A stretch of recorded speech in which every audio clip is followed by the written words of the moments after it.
Welcome dear student, welcome back to our channel. আমি আবারও এই যে 1000টা top MCQ, most important MCQ করাচ্ছি জিকে জিএস এর উপরে, যেটা তোমাদের স্পেশালি মিসলেনিয়াস, ডাব্লিউবিসিএস বা এসএসসি এই সমস্ত এক্সামগুলোতে কাজে আসবে, বা এই সমস্ত এক্সামগুলোতে দেখবে হুবহু তোমরা কিন্তু কোশ্চেন কমন পাচ্ছ।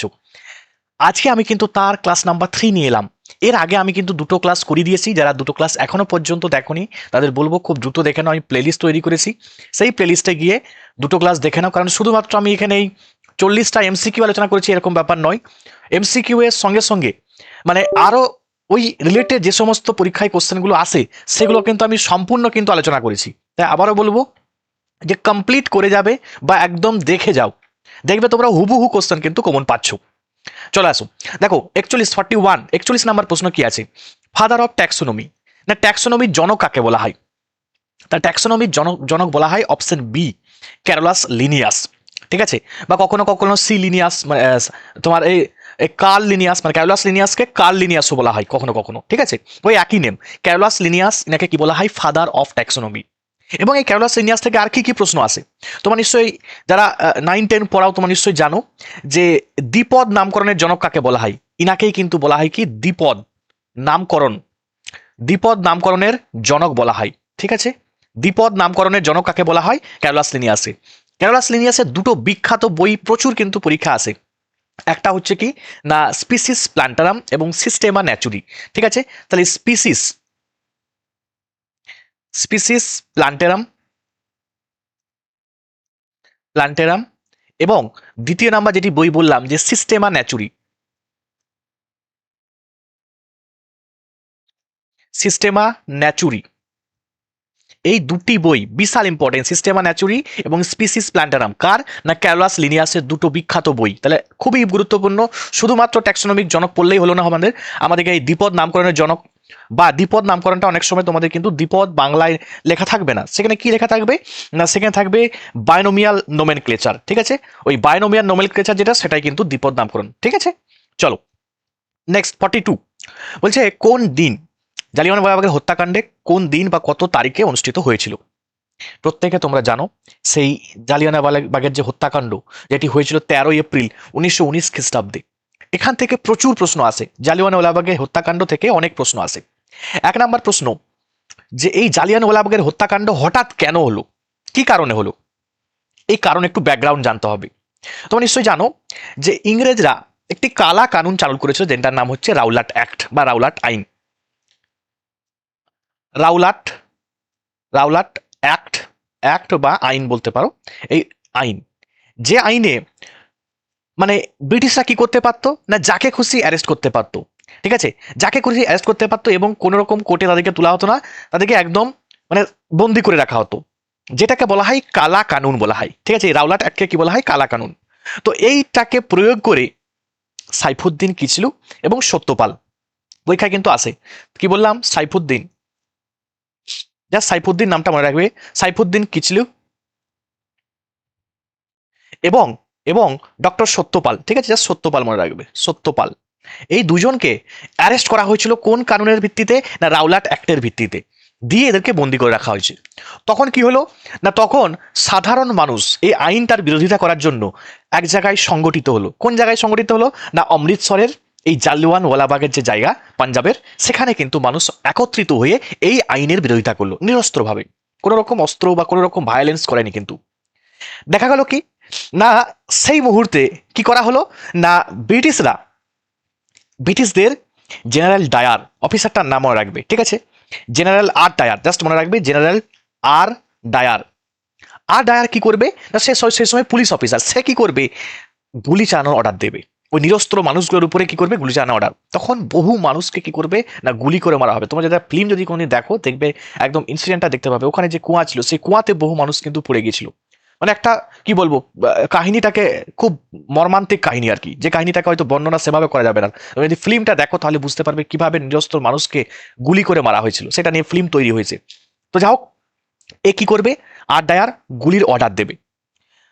এবং প্রশ্ন পড়ে যে এই সময় ভাইসরয় কে ছিল? পরীক্ষায় কিন্তু আসে, মনে রাখবে এই সময় ভাইসরয় ছিল লর্ড চেমসফোর্ড। ঠিক আছে, পরীক্ষার জন্য খুবই ইম্পর্টেন্ট। লর্ড চেমসফোর্ড, চেমসফোর্ড এই সময় কিন্তু চেমসফোর্ড, এই সময় কে ছিল? লর্ড চেমসফোর্ড ছিল, মনে রাখবে, ভাইসরয় এই সময়। এবং কোন সেশনে হয়েছিল এটা পরীক্ষায় আসে, যে কোন ওকেশনে? বৈশাখী ওকেশনে এই ইনসিডেন্ট বা ঘটনাটা কিন্তু এই ঘটনাটা হয়েছিল। এবং এর প্রতিবাদে তোমরা নিশ্চয়ই জানো, এর প্রতিবাদটা বিশাল বড় আকার ধারণ করেছিল। যেমন এই যে মানে কি বল, নিরস্ত্র মানুষগুলোকে হত্যা করা হলো, তার প্রতিবাদে রবীন্দ্রনাথ ঠাকুর কি করবে? নাইটহুড উপাধি ত্যাগ করবে। তো সেই ইনসিডেন্ট তোমরা কিন্তু জানো। এবারে আসি আমি, প্রশ্ন পড়ে এই যে জালিয়ানওয়ালাবাগের ইনসিডেন্ট, এটাকে ইনকোয়ারি করার জন্য, ঠিক আছে, ইনকোয়ারি করার জন্য বা এই ঘটনা তদন্ত করার জন্য একটা কমিটি গঠন করা হয়। তার নাম কি? মনে রাখবে, হান্টার কমিশন। হান্টার কমিশন কিন্তু গঠন করা হবে। এবার দেখো, হান্টার কমিশন মনে রাখবে দুটো আছে। একটা হান্টার কমিশন, সেটা হচ্ছে এডুকেশন রিলেটেড, ঠিক আছে। কিন্তু এই 1919 সালের যে হান্টার কমিশনটা, এটা মনে রাখবে, এটা কিন্তু সেকেন্ড হান্টার কমিশন, সেটা কিন্তু ফার্স্ট, সেটা এডুকেশন রিলেটেড, ঠিক আছে।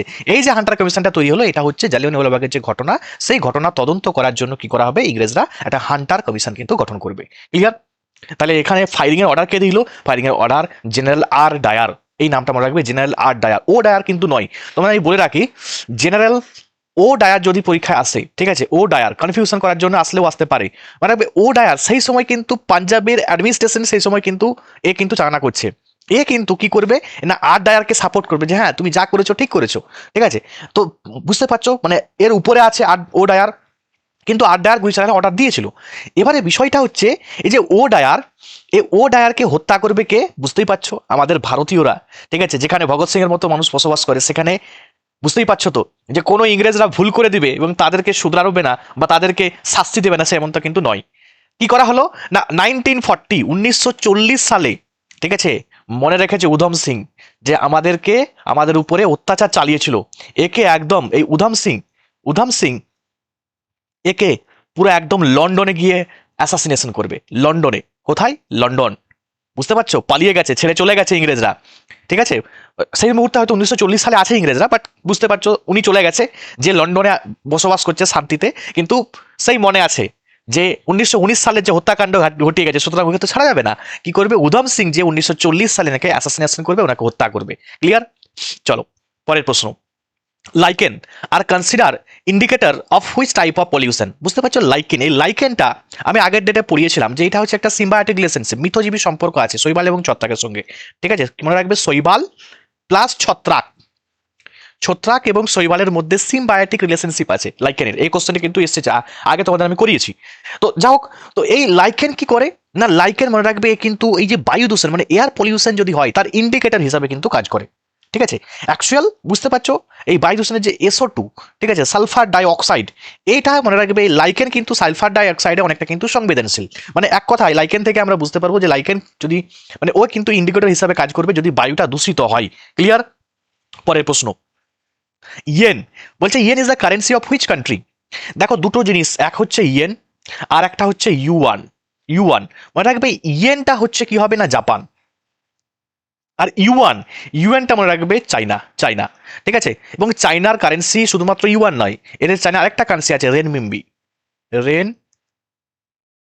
ঠিক আছে, রেনমিনবি। তো পরীক্ষায় আসতেই পারে যে চাইনার কারেন্সি কি, ইউয়ান হবে এবং রেনমিনবি হবে। এবং ইয়েন যেটা, ইয়েনটা মনে রাখবে জাপানের। এবং জাপানের পার্লামেন্টের নাম কিন্তু পরীক্ষায় আসে, খুবই গুরুত্বপূর্ণ, মনে রাখবে ডায়েট, ঠিক আছে। এর পার্লামেন্টের নাম কি, ডায়েট। পরীক্ষায় খুবই গুরুত্বপূর্ণ, পরীক্ষায় কিন্তু অনেকবার এসেছে। সাউথ কোরিয়া, নর্থ কোরিয়া মনে রাখবে, এদের কারেন্সি হচ্ছে ওন, পরীক্ষায় আসে, ঠিক আছে। চলো নেক্সট প্রশ্ন আমরা দেখে নিই কি আছে। বলছে নিচের কোন রাজ্য একটি বিধান পরিষদ আছে? কোন রাজ্যের বিধান পরিষদ আছে? আচ্ছা তোমাদের আমি বলি, এই জিনিসটা জানতে হলে তোমাকে আগে একটু ভাবতে হবে।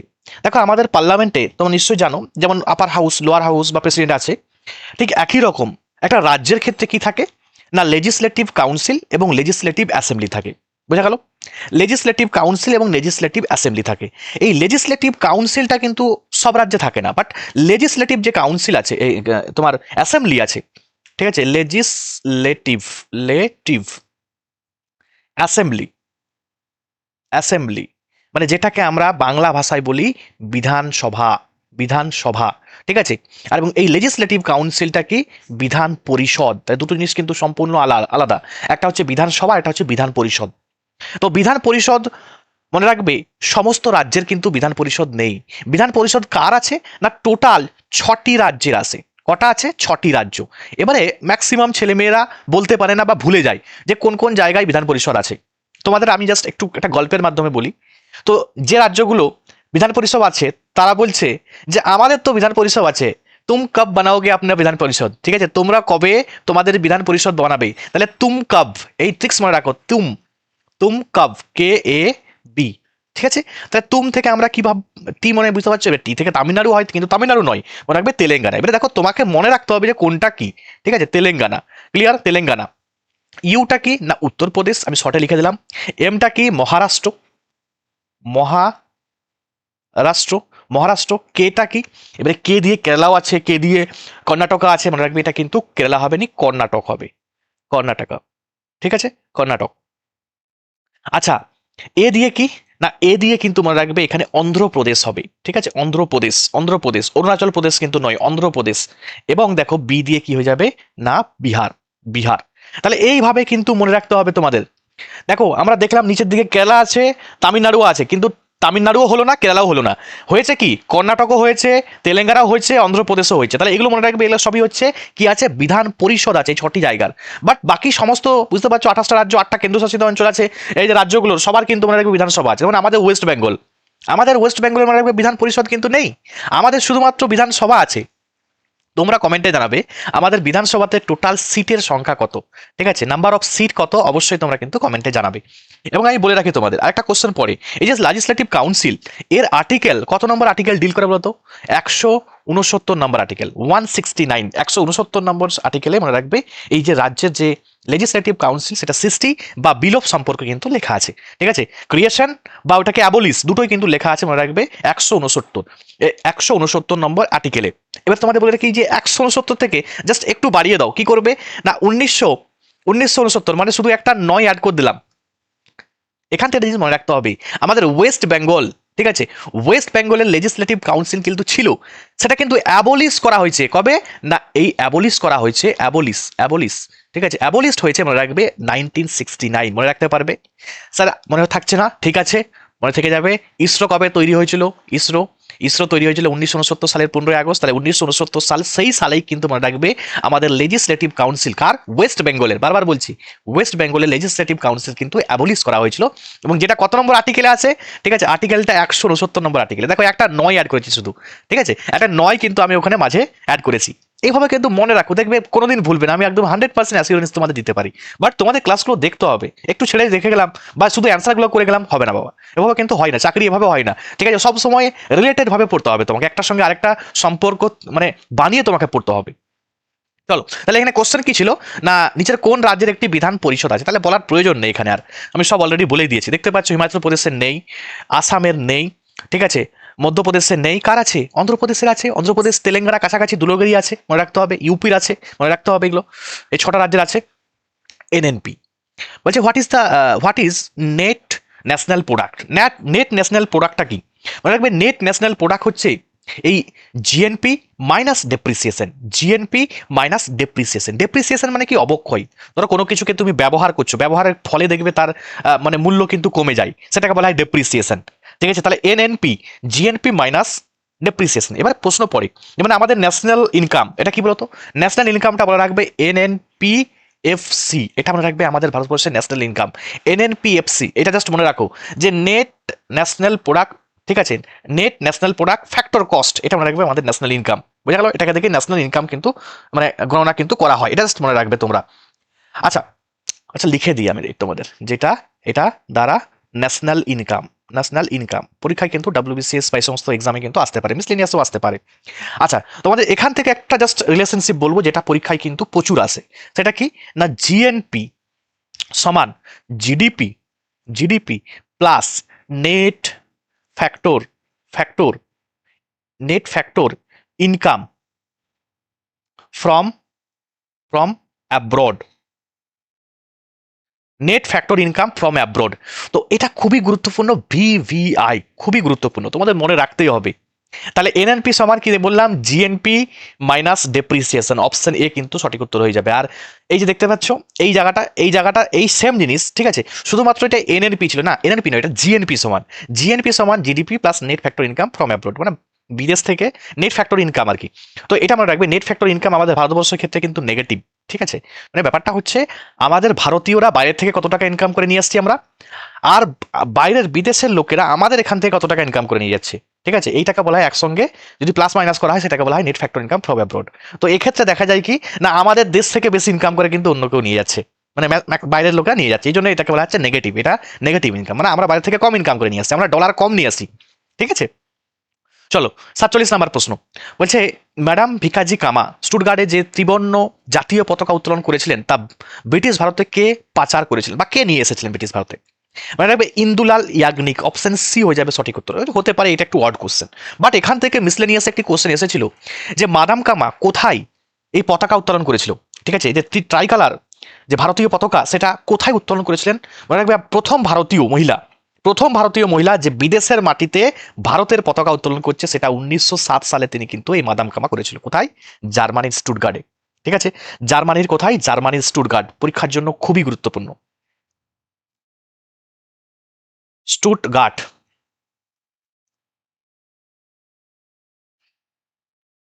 কোথায় বললাম? না, জার্মানি। জার্মানি, জার্মানির স্টুটগার্ডে, জার্মানির স্টুটগার্ডে এই 1907 খ্রিস্টাব্দে মাদাম কামা তিনি কিন্তু এই যে ট্রাই কালার ত্রিবর্ণ কালার যে পতাকা, ভারতের পতাকা, সেটা কিন্তু উত্তোলন করেছিলেন। ক্লিয়ার? আচ্ছা, এখান থেকে আরেকটা প্রশ্ন আসে, এই যে মাদাম কামা এর জন্যই ইনাকে কি বলা হয় না ভারতের বিপ্লবীবাদের জননী, মানে মাদার অফ ইন্ডিয়ান রিভলিউশন। ঠিক আছে, তোমরা বলবে ফাদার অফ ইন্ডিয়ান রিভলিউশন কাকে বলা হয়?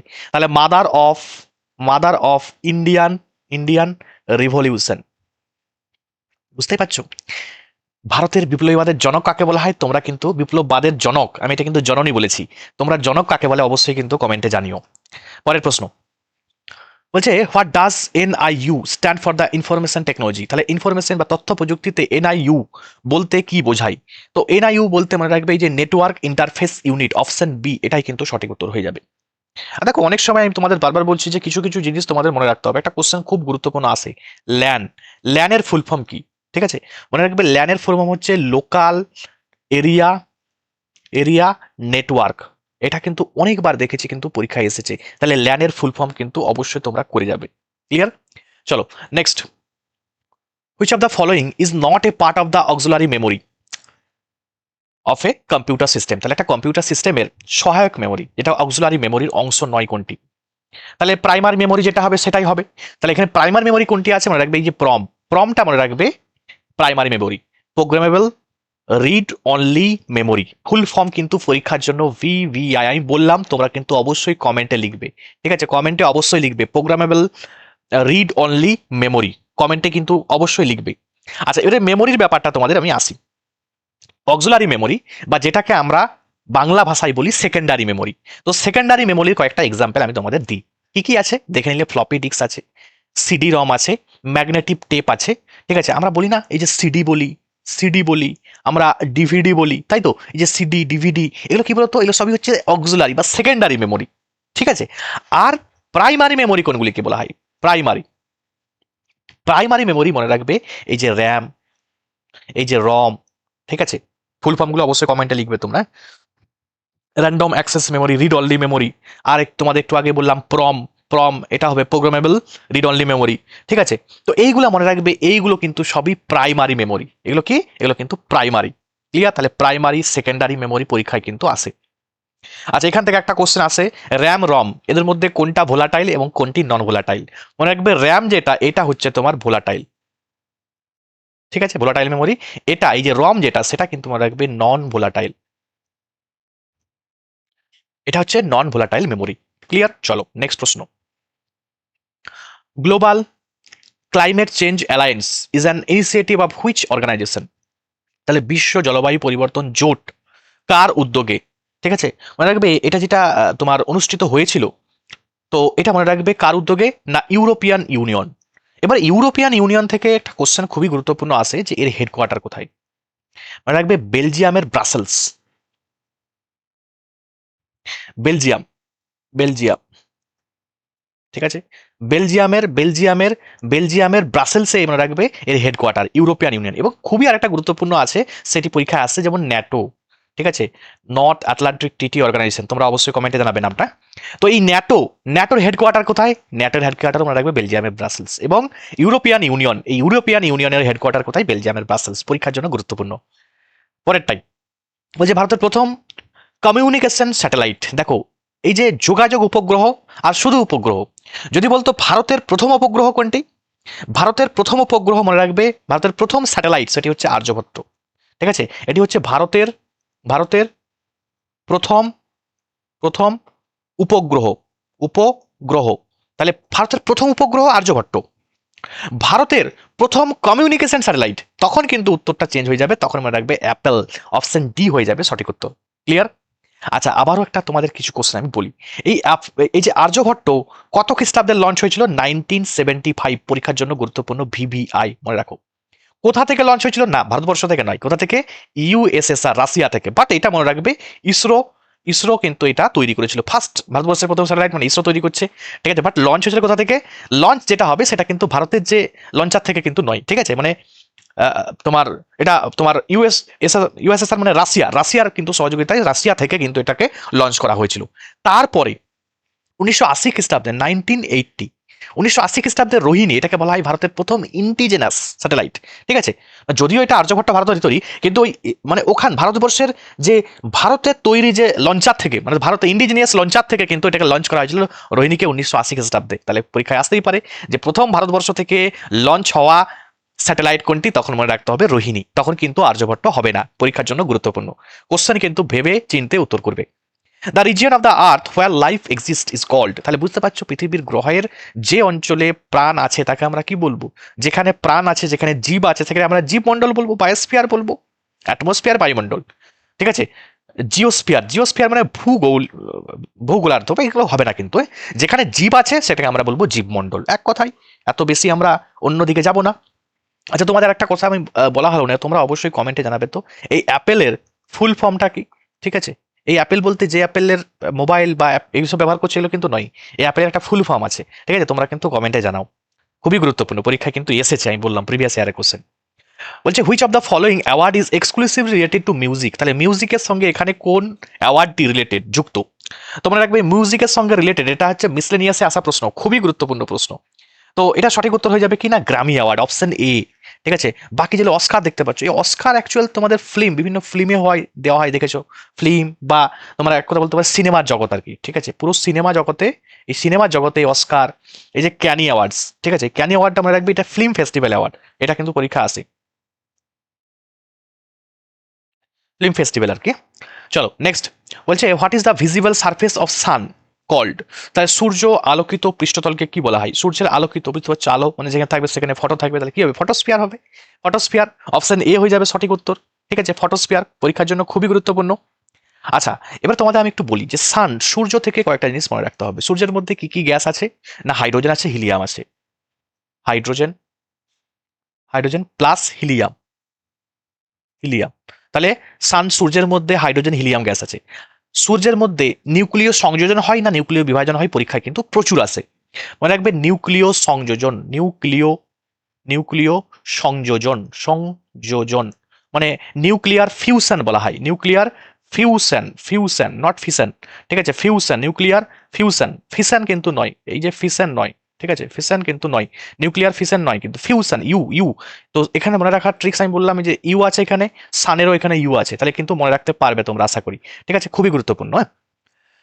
তাহলে নিউক্লিয় সংযোজনের মাধ্যমে এখানে এই যে শক্তি, দেখবে সূর্যের পরিমাণে প্রচুর পরিমাণে শক্তি উৎপন্ন হচ্ছে। ঠিক আছে, তাহলে নিউক্লিয় সংযোজন যেখানে, সেখানে মনে রাখবে বেশি শক্তি কিন্তু উৎপন্ন হচ্ছে, মানে বিভাজন। এই যে পারমাণবিক বোমা, ঠিক আছে, পারমাণবিক বোমাতে মনে রাখবে, পারমাণবিক বোমা যেটা ফেলা হয় আর কি, সেটা মনে রাখবে নিউক্লিয়ার ফিশন। বাট হাইড্রোজেন যদি বোমা হয়ে যায় তখন কিন্তু ফিশন। এটা হচ্ছে হাইড্রোজেন বোমা। হাইড্রোজেন বোমা খুব ডেঞ্জার, হাইড্রোজেন বোমা, হাইড্রোজেন বোমা। ঠিক আছে, এগুলো জাস্ট মনে রাখবে, পরীক্ষায় কখনো কখনো আসলেও আসতে পারে যে হাইড্রোজেন বোমা কি হয়, হাইড্রোজেন বোমার নিউক্লিয় সংযোজন না নিউক্লিয় বিভাজন, তোমার সংযোজন। ঠিক আছে, পারমাণবিক বোমা, পারমাণবিক বোমা ফিশন কিন্তু, মানে নিউক্লিয় বিভাজন, এটা কিন্তু মনে রাখবে নিউক্লিয় বিভাজন, নিউক্লিয় বিভাজন, বিভাজন। ক্লিয়ার?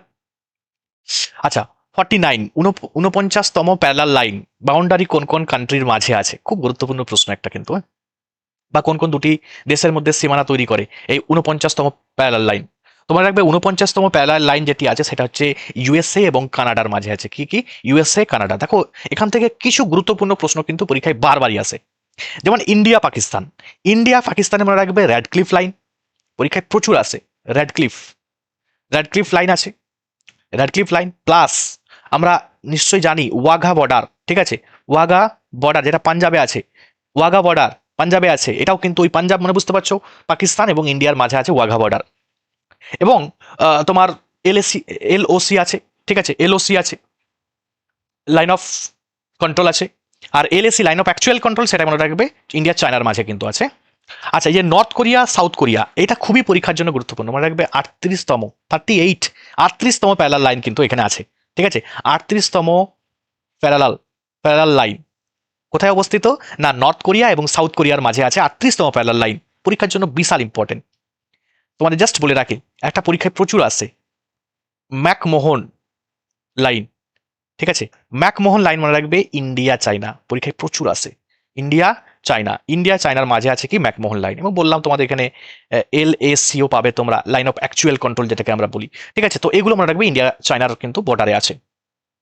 চলো নেক্সট প্রশ্ন, বলছে during the tenure of the viceroy did the Jallianwala Bagh massacre take place. তাহলে সেই সময় ভাইসরয় কে ছিল? জালিয়ানওয়ালাবাগের হত্যাকাণ্ড যখন হয়েছিল সেই সময় ভাইসরয় কে ছিল? আমি তোমাদের অলরেডি বলেই দিয়েছি একটু আগে। দেখো এই জন্য বলছি যে সবসময় আমি যেগুলো আলোচনা করছি তোমরা দেখো, দেখবে অনেক কোশ্চেন তোমরা নিজেরাই কিন্তু করতে পারছো।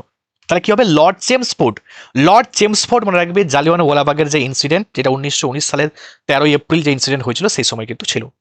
ক্লিয়ার? আচ্ছা, পরের কোশ্চেন বলছে which among the following is famous santoor player. ঠিক আছে, তাহলে সন্তুর প্লেয়ার, ঠিক আছে, সন্তুর বাদক, সন্তুর বাদক সঠিক উত্তর হয়ে যাবে অপশন এ শিব কুমার শর্মা। শিব থেকে সন্তুর, এর মনে রাখবে শিব কুমার শর্মা সন্তুর বাদক, ফেমাস একজন সন্তুর বাদক কি? পণ্ডিত শিব কুমার শর্মা, ঠিক আছে, পণ্ডিত শিব কুমার শর্মা। দেখো এখান থেকে প্রচুর প্রশ্ন আসে, যদি প্রশ্ন আসে ধরো সিতার আসলো, ঠিক আছে, মনে রাখবে রবিশঙ্কর, পরীক্ষায় প্রচুর আসে রবিশঙ্কর, রবিশঙ্কর মনে রাখবে সিতার। সারদ, ঠিক আছে, আমজাদ আলী খান, এই যে সারদ পরীক্ষায় অনেক সময় আসে, সারদটা মনে রাখবে আমজেদ আলী খান, ঠিক আছে, আমজাদ আলী আলী খান, আমজাদ আলী খান মনে রাখবে সারদ, ঠিক আছে। সেনাই পরীক্ষায় প্রচুর আসে, সেনাই সেনাই সেনাই, ঠিক আছে, বিসমিল্লা খান, বিশাল ইম্পর্টেন্ট, বিসমিল্লা খান, বিসমিল্লা খান মনে রাখবে সেনাই। তবলা, তবলা, আমি যে নামগুলো বলছি খুবই গুরুত্বপূর্ণ সেগুলোই কিন্তু বলছি, বাকিগুলো কিন্তু বলছি না। আচ্ছা, তবলা মনে রাখবে জাকির হোসেন, জাকির হোসেন, ঠিক আছে, জাকির হোসেন। আচ্ছা, বাঁশি, বাঁশি বা ফ্লুট, তাই তো, বাঁশি বাদক মনে রাখবে হরিপ্রসাদ চৌরসিয়া, প্রচুর ইম্পর্টেন্ট, হরিপ্রসাদ, হরিপ্রসাদ চৌরাসিয়া। এবং পান্নালাল ঘোষ, আর একজনের নাম আছে হরিপ্রসাদ চৌরাসিয়া, পান্নালাল ঘোষ, ঠিক আছে। তো এই নামগুলো খুবই গুরুত্বপূর্ণ, যে নামগুলো বললাম দেখবে এই নামগুলো ঘুরিয়ে ফিরিয়ে মিসলে নিয়ে আসে কিন্তু বহুবার এসেছে। আচ্ছা, the type the theory of relativity খুব গুরুত্বপূর্ণ।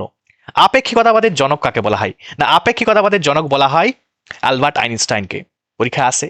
এক্স রে কে আবিষ্কার করেছিল? এক্স রে আবিষ্কার করেছিল মনে রাখবে বিজ্ঞানী রন্টজেন, ঠিক আছে।